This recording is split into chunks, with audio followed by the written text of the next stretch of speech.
मेरा नाम है हरिया, मैं काम करता हूँ बहुत बढ़िया, खाता हूँ खाना और रोज गाता हूँ गाना।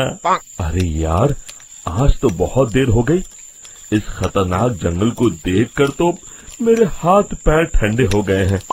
अगर मैं वक्त पर गांव नहीं पहुंचा तो मालिक बहुत नाराज हो जाएंगे। तभी हरिया को एक आवाज सुनाई देती है। सुनिए हरु जी। अरे, ये आवाज किसने दी? तभी हरिया को सामने कुछ दूर एक औरत खड़ी दिखाई देती है। अरे भाई, ये औरत अकेली इतनी रात को इस जंगल में क्या कर रही है? चलकर पूछना पड़ेगा। फिर हरिया अपनी बैलगाड़ी उस औरत के सामने लाकर रोक देता है और उससे पूछता है। अरे सुनिए, आप इतनी रात को इस खतरनाक जंगल में अकेली क्या कर रही हैं? तभी वो औरत मीठी आवाज में कहती है, अरे हरु जी, आप आ गए। मैं कब से आपका इंतजार कर रही थी। वैसे तो यहाँ से काफी लोग गुजर चुके हैं, लेकिन मैं खास आपका इंतजार कर रही थी। अच्छा, तुम सच कह रही हो? मुझे तो यकीन नहीं हो रहा है। वो क्या है ना, आज तक किसी ने मुझसे इतने प्यार से बात नहीं की। हाँ हाँ हरु जी, मैं सच कह रही हूँ। अब देर मत करिए और जल्दी से मुझे मेरे घर तक छोड़ दीजिए। हाँ हाँ, कौन सी बड़ी बात है, अभी छोड़ देता हूँ। आप मेरे पीछे बैलगाड़ी में बैठ जाइए और मुझे रास्ता बताते चलिए। फिर वो औरत हरिया की बैलगाड़ी में बैठ जाती है और हरिया बैलगाड़ी हाँकता हुआ आगे चल पड़ता है। फिर उस औरत के बताए हुए रास्ते पर चलते चलते हरिया बैलगाड़ी लेकर एक काली गुफा के आगे आकर रुक जाता है। हरिया उस औरत से पूछता है, हाँ देवी जी, आपका घर कहाँ है? यहाँ तो एक गुफा के अलावा और कुछ नहीं है। तभी अचानक वो औरत हवा में उड़ने लगती है। देखते ही देखते उसका सुंदर रूप एक डरावनी चुड़ैल में बदल जाता है और वो जोर जोर से हंसती है। अरे तू तो एक नंबर का बेवकूफ निकला। तू तो बड़ी आसानी से मेरी बातों में आ गया। अरे मर गया रे, ये तो एक चुड़ैल है। हे भगवान बचा ले, ये तो बड़ी डरावनी दिखाई दे रही है। और फिर अगले ही पल हरिया की बैलगाड़ी में रखा सारा सामान हवा में उड़ता हुआ उस काली गुफा के अंदर चला जाता है और वो चुड़ैल भी उस गुफा के अंदर जाकर कहीं गायब हो जाती है। हरिया ये नजारा देख बुरी तरह घबरा और परेशान हो जाता है। अरे, ये चुड़ैल तो मेरा सारा सामान लेकर गुफा में गायब हो गई। अब क्या होगा? अगर मैं गांव खाली हाथ गया तो मालिक मेरी अच्छी खबर लेंगे। मेरी इस बात का कोई यकीन भी नहीं करेगा। फिर आखिर वही हुआ। हरिया के मालिक चंपक सेठ को हरिया की किसी भी बात पर रत्ती भर भी यकीन नहीं हुआ। चंपक सेठ को लगा हरिया झूठ बोल रहा है और उसने ही लालच में आकर सारा सामान हड़प कर लिया है। फिर हरिया को बेईमान समझकर चंपक सेठ उसे काम से निकाल देता है। अगले दिन अपनी दुकान में परेशान बैठा चंपक सेठ गुस्से में बड़बड़ाता है। अरे, दुकान में तो सामान बिल्कुल भी नहीं है। अब मुझे ही शहर जाकर सामान लाना होगा।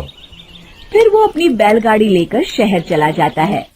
शहर से सामान लेकर जब चंपक सेठ वापस गांव लौट रहा होता है, तभी उसे एक आवाज सुनाई देती है। चंपक जी, ओ चंपक जी। अरे, ये तो कोई मेरा नाम लेकर मुझे पुकार रहा है। फिर उस रास्ते में वही औरत खड़ी दिखाई देती है। फिर क्या था, हरिया की तरह चंपक सेठ भी उस औरत के पास अपनी बैलगाड़ी लेकर जाता है और वो भी उसकी चिकनी चुपड़ी बातों के मुंह जाल में फंस जाता है। फिर चुड़ैल उसे भी अपनी गुफा तक ले जाती है और उसका सारा सामान लेकर गुफा में गायब हो जाती है। बेचारा चंपक सेठ लाचार होकर खाली हाथ गांव लौट आता है। फिर ये उस जंगल में रोज की बात हो जाती है। जो कोई भी शहर से कुछ लेकर गांव की तरफ लौटता, वो चुड़ैल उसे बेवकूफ बनाकर उसका सारा सामान लेकर गुफा में गायब हो जाती। एक दिन हरिया एक लकड़हारे को उसी जंगल की तरफ जाते हुए देखता है। फिर हरिया उसे रोकते हुए कहता है, अरे भाई, क्यों अपनी मौत को दावत दे रहे हो? मेरी बात मानो, आगे जंगल में मत जाओ, वहाँ एक बड़ी भयानक चुड़ैल रहती है। लकड़हारा हरिया की बातों को नजरअंदाज करते हुए कहता है, अरे भाई, मुझे पहले ही बहुत देर हो चुकी है, मुझे जाने दो भाई। शाम तक लकड़ियाँ काट कर शहर के बाजार में बेचना है। तुम अपनी ये कहानी किसी फुर्सत में बैठे इंसान को सुनाओ, मैं तो चला। इतना कहकर लकड़हारा वहाँ से आगे जंगल की तरफ चला जाता है। फिर अगले दिन गांव के मुखिया के घर के बाहर बहुत सारे लोग जमा हो जाते हैं। तभी हाथ में कुल्हाड़ी लिए खड़ा लकड़हारा कहता है, अरे मुखिया जी, अब आप ही हमें बचाइए उस जंगल वाली चुड़ैल से। हमारा सारा काम तो शहर से ही होता है। अरे मुखिया जी, उस चुड़ैल की वजह से तो मैं पूरी तरह बर्बाद हो गया हूँ। हम सबको मिलकर उस चुड़ैल का कोई इलाज करना पड़ेगा। तभी भीड़ में खड़ा वीरा कहता है, आप लोग चिंता मत करिए, कल से वो चुड़ैल किसी को नहीं लूट पाएगी। मेरे पास एक बहुत अच्छी तरकीब है। तभी चंपक सेठ उसका मजाक उड़ाते हुए कहता है, अरे तेरा नाम वीरा है तो क्या हुआ? तूने अभी उस चुड़ैल को देखा नहीं है? जाकर अपना काम कर, बड़ा आया। तब मुखिया जी कहते हैं, नहीं चंपक सेठ, मुझे लगता है हमें इस लड़के को एक मौका देना चाहिए। फिर सभी गांव वाले मुखिया जी की बातों से सहमत हो जाते हैं और वीरा शाम को एक बैलगाड़ी में कुछ सामान लादकर उस जंगल की ओर चल देता है। वीरा, ओ वीरा, कहाँ जा रहा है? तभी वीरा मुड़ के देखता है, वही चुड़ैल एक औरत के रूप में खड़ी है। अरे बहन जी, मैं आपको ही ढूंढ रहा था। देखिए, मैं आपके लिए क्या लाया हूँ। हैं? अरे वाह, तो खुद मेरे लिए इतना सामान लाया है।